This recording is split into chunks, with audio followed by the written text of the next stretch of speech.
All right, ladies and gentlemen, welcome back to another episode of Galleon Goat Podcast. I told you I was coming more frequent, and here we are. The NBA playoffs are really getting heated up. We've got 3 series left: Trailblazers Nuggets, Mavericks Clippers, Suns Lakers. 2 Game 6's tonight: Nuggets Trailblazers, Suns Lakers, and then tomorrow Clippers Mavericks Game 6, and then the Game 7s will be Saturday and Sunday if needed. All 3 series I expect to go to Game 7s, unless if Luka is playing absolutely out of his mind the way that he's been playing. He's shown that the Clippers went small ball. They continuously went small ball even when Boban was in the game, so that when they switched, you didn't have these bigs on him. Kawhi, George, Nicholas Batum, Reggie Jackson. You really saw Luka when it was Reggie Jackson and Nicholas Batum on him, who Nicholas Batum used to be one of the better 3-and-D guys in the game. He could play defense on anybody. He could defend 1 through 5. Now you see his age and you see the youth of Luka catching up, and he's starting to just outmaneuver Nicholas Batum. He's just blowing right past him. Rondo's another one. There was a couple of times in that it's amazing, and I said this about Luka's very good about getting into the middle of the court, and when he's got a smaller defender like a Rondo on him or Reggie Jackson, he's very good about keeping them on his backside and opening up the court for him to make a play, and that's been really amazing. And it's really fun to watch. Dame in the Portland and Denver series has just been playing out of his mind. Being down 3-2, I hate it for him, just because of what's going on. His team should really be helping him out a lot more. This Denver team is playing as good a basketball as you could expect without their number one guy. They're getting contributions around Jokic. Jokic is playing like the MVP he's going to be. Suns and Lakers I expect both the Nuggets and Trailblazers and the Suns and Lakers game to go to Game 7. I just expect LeBron he's never lost a round 1 series, and I just expect him to not lose this one, because it's LeBron. If AD's back, that's going to pose some problems, but with Paul 100% healthy, it's also going to pose problems to the Lakers because they don't really have guards that can hold him. He's really making them look helpless, especially once he gets to the middle of the floor and they have no idea what to do. Once he gets to the middle of the floor in the mid-range area, it opens up everything else because you have to respect his mid-range game. He's one of the best in the league at it, and it opens up everything else. The young guys such as Payne are absolutely going off. Devin Booker is playing like an all-star. He's playing like he's been in the playoffs before. These guys are just balling out of their minds. But Clippers Mavs are the only one that I can see possibly not going to a Game 7 just because of how amazing Luka's been. And it's going to be insane if the Clippers lose this series. If they go from... Because if you guys remember when they put this team together, it was all about, we're the number 1 team in LA now. We're going to take LA from the Lakers. Never going to happen. It's like Brooklyn saying they're going to take New York away from the Knicks. No. I've heard sports reporters from New York on different podcasts and different articles and stuff saying that is still a Knicks town. Brooklyn's not taking it no matter what they do. The Knicks, they're just the Knicks. But really, looking at this Clipper, and then, coming into this year, it wasn't a bubble anymore, playoff Paul George was going to be back. That was just a bubble thing. Was it, though? I mean, Paul George has played amazing in this series, don't get me wrong. But how can you say... Because if this is a LeBron's Lakers team going up against these Mavericks, Luka is not making the plays that he's making in this game. LeBron James is too smart and he understands the game way too much. these two guys are really just trying to battle basket for basket, and the Mavs are making some key defensive stops, especially in that fourth quarter. They turned them over like 3 or 4 times in a row, and the Clippers just looked like they were completely out of sync. They had no idea what to do down the stretch with a healthy Luka coming at them. And like him and Chris Paul kind of play the same way, where it's all about the middle of the floor and the spacing of the floor for them, to where once they get in the middle, you have to commit to them.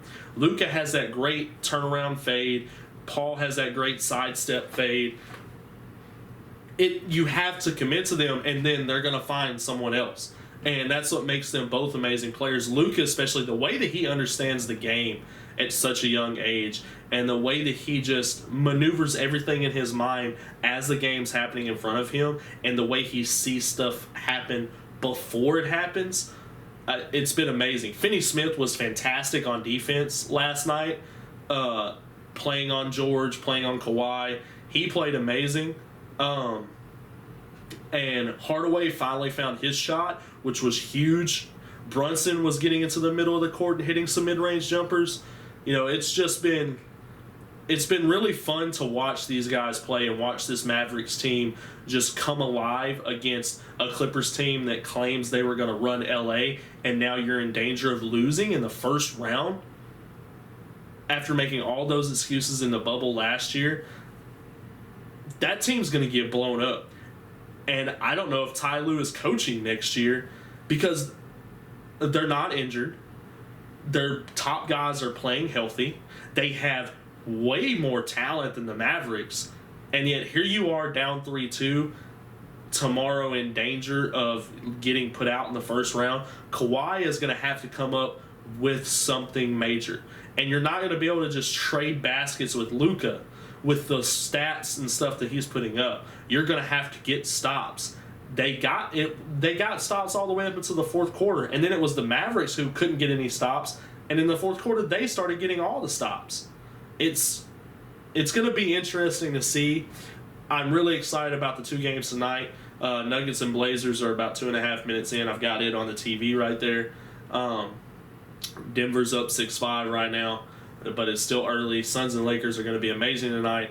I have to be at work super early in the morning. These NBA playoffs have been running me ragged with me trying to keep up with this. But it's just been amazing to watch, like I said, these guys play, and the superstars play like superstars. But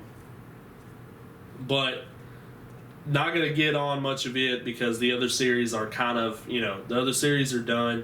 All the other series kind of went how everyone expected them to go. But these 3 series are still, showing us why NBA playoff basketball is so amazing. And I'm so ready, to watch these next couple of days unfold and see how everything goes.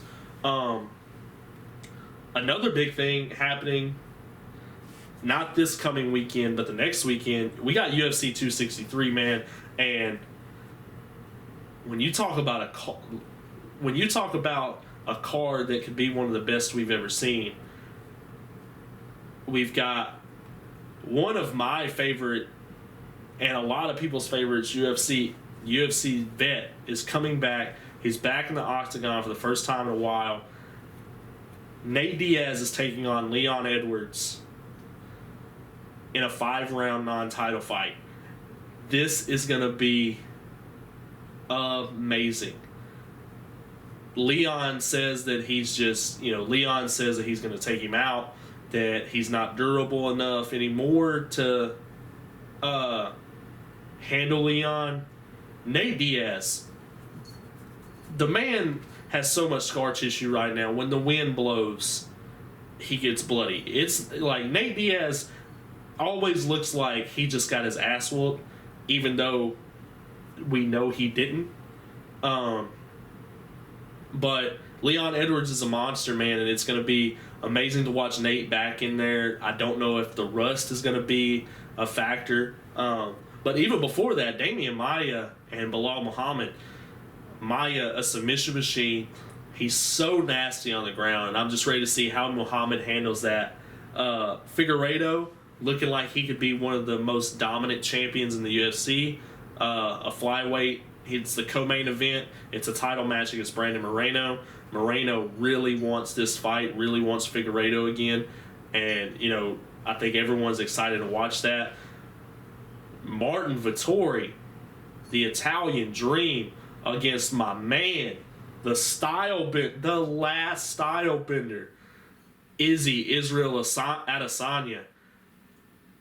What Adesanya does as a UFC, as a fighter, if you really watch him and you go back and you watch John Jones's early days, he's like the second coming of Bones. Adesanya really keeps them at distance. He loves using those long limbs to kind of keep them at bay. He's a really talented striker. He really picks them apart. He doesn't have like a ton of power, but he has very explosive power to where everything comes at you so fast. He may not be the strongest, but you're gonna feel the power of him because of the speed that his strikes come at you with, and he really breaks you down. He uses the leg kicks. He uses that jab to keep you at bay. You don't want to shoot in on him. Even though he does have he still has some work on the wrestling, and I think Vettori is really going to try to get inside of him and take him out. But Izzy has a 6-inch reach on him, which in fighting is absolutely, and he's 3 inches taller than him, I believe. It's going to be really something to watch. But I got my man Izzy, man. It's so hard to bet against him, just because of who he is and how dominant he's been. He lost his light heavyweight, title match. Woohoo! He went up 20 pounds to get that. Not a big deal. A lot of people are making it out, but what he showed was his chin. And if Vettori thinks that he's going to come in there and knock Adesanya out easily, he's sadly mistaken. And you don't want to strike with a guy like Izzy. So Vettori's going to look to get inside. He's going to look to shoot on him. He's going to look to take him down and get him in Vettori's element. Adesanya, of course, is going to be looked to defend it. Vettori's a bigger guy. He's a bigger 185 guy, very muscular, very strong. So it's going to be really interesting to see the game plans and how they maneuver each other. It's just going to be a really interesting card. Even the fight night, Jair Rosenstruik is back in, and then Walt Harris, big ticket, is also back. So we got 2 heavyweight main events this Saturday night on a UFC fight night. I am going to watch the new Conjuring. But I will be keeping my eye on this. I really want to watch Jairzinho get another win. I want to see Big Ticket back in the octagon. I'm just really excited for all this. I didn't think that this is going to be it's just, there's a lot of stuff to talk about, blah, blah. But one thing that I do, and this is something I'm passionate about, it's why I wore this shirt. I want to kind of move into this. Really, that's all we can really talk about the UFC. Outside of this whole Logan Paul fiasco, Logan Paul thinks that Floyd Mayweather's washed up. He's not. Mayweather's promising to, Mayweather is fighting Logan Paul. Tyron Woodley is fighting Jake Paul. And Jake Paul saying that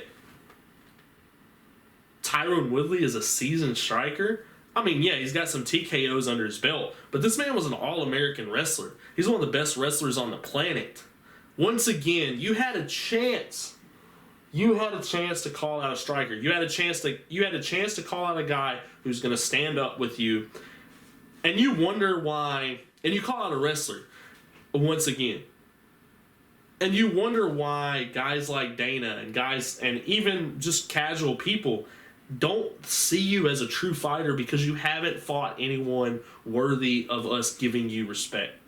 At least Logan, at least your brother is fighting arguably one of the greatest boxers of all time. I mean, this man beat some of the biggest names in boxing and was 49-0 when he retired.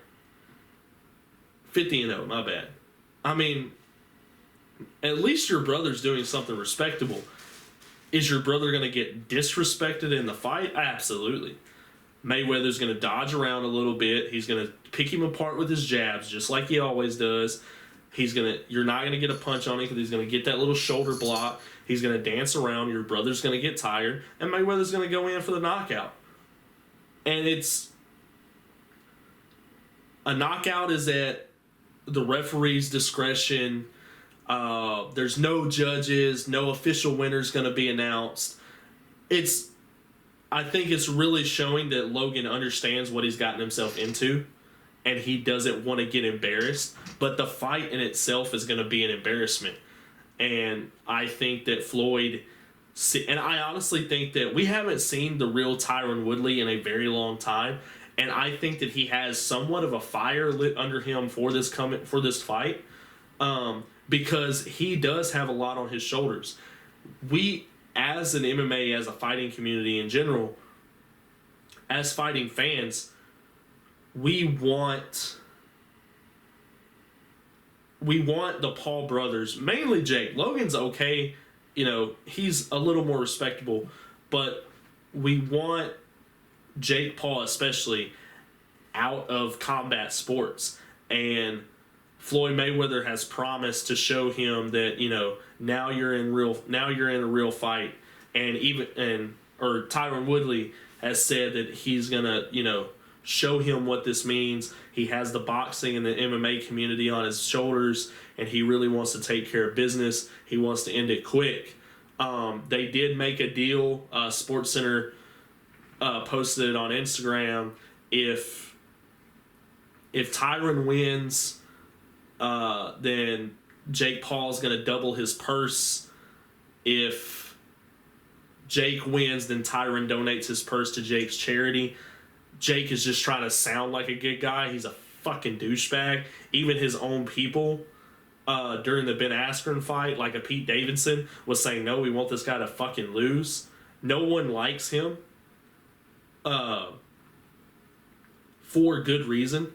Like I said, he's a douchebag, and he thinks that he's hot shit. He thinks he's a lot better than he is, and I hope that we get the real Tyron Woodley, and I hope that Woodley comes out, because Woodley, as much as he's a wrestler, does have TKOs and a KO on his, and a couple of KOs on his record.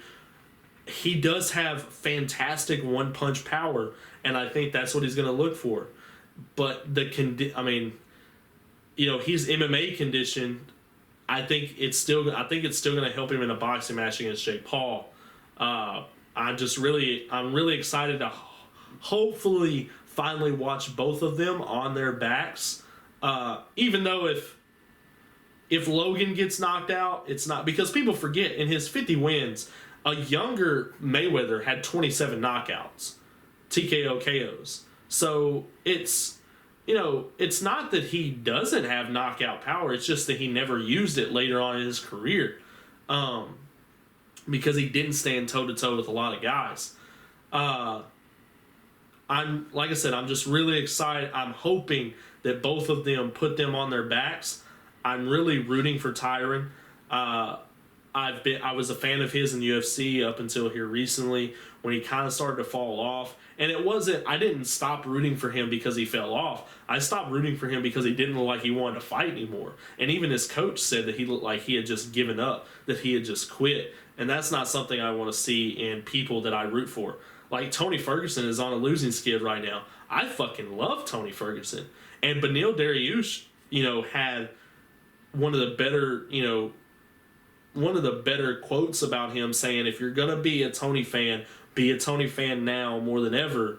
Don't just root for him when he's winning, root for him in the losses too. And I 100% believe that. I used to not be a Tony Ferguson fan, but he won me over the past couple years. I love Tony Ferguson. And, I wish him all the best. And I believe that Tony's going to be a guy like a Cowboy Cerrone, who is my favorite MMA fighter of all time. That Dana's going to see him as one of the more respectable guys in the locker room, and as a guy who can not really be a gatekeeper to the title, even though I think Tony still has a couple of fights to get back to the title, I think that he can still make it before the end of his career. But calling him a gatekeeper would kind of be wrong. It's kind of like, here's the old guy that everyone respects that's so hardened, even though Cowboys kind of lost his chin over the past couple years, which was one thing he used to be so recognized for. But, you know, it's more like, okay, if you really want to prove yourself, I'm going to send you up against one of my better veterans, one of the guys who consistently gets the job done for me. That's Dana's thinking. And, you know, a guy that Dana respects and the community respects, and no one has this man humbled Conor McGregor. I mean, when Conor doesn't have a bad thing to say about you, you know that you're something special, and that's exactly what Cowboy Cerrone is. Tony Ferguson likes to talk, likes to get everyone rattled, get under everyone's skin, and he does it really good. He knows how to promote a fight. And, you know, that's a big reason why we love Tony, because he can go in the ring. This man had one of the nastiest heel hooks and knee bars in that I have ever seen, and did not tap out. In the fight before that, in the Oliveira fight, he didn't tap out, and he had one of the nastiest arm bars anyone would have tapped out on. I mean, this man, it looked like it was broke, and he still would not tap out and lasted all 5 rounds. So don't tell me that Tony still doesn't have it. The man is still an escape artist. It's what he does, and I'm hoping that, you know, he can get back to the title. It's over for Cerrone. Cerrone's not going to, but I'm really hoping that Tony can get back to the title at some point, and I'm really excited to see that. From one combat sport to sports entertainment, which I still consider slight combat because a lot of the contact is real. Let's talk about wrestling for a little bit, okay? And the reason I want to talk about wrestling is because we have a little bit of a split in the wrestling community. And I'm probably going to hurt some feelings with this if people who actually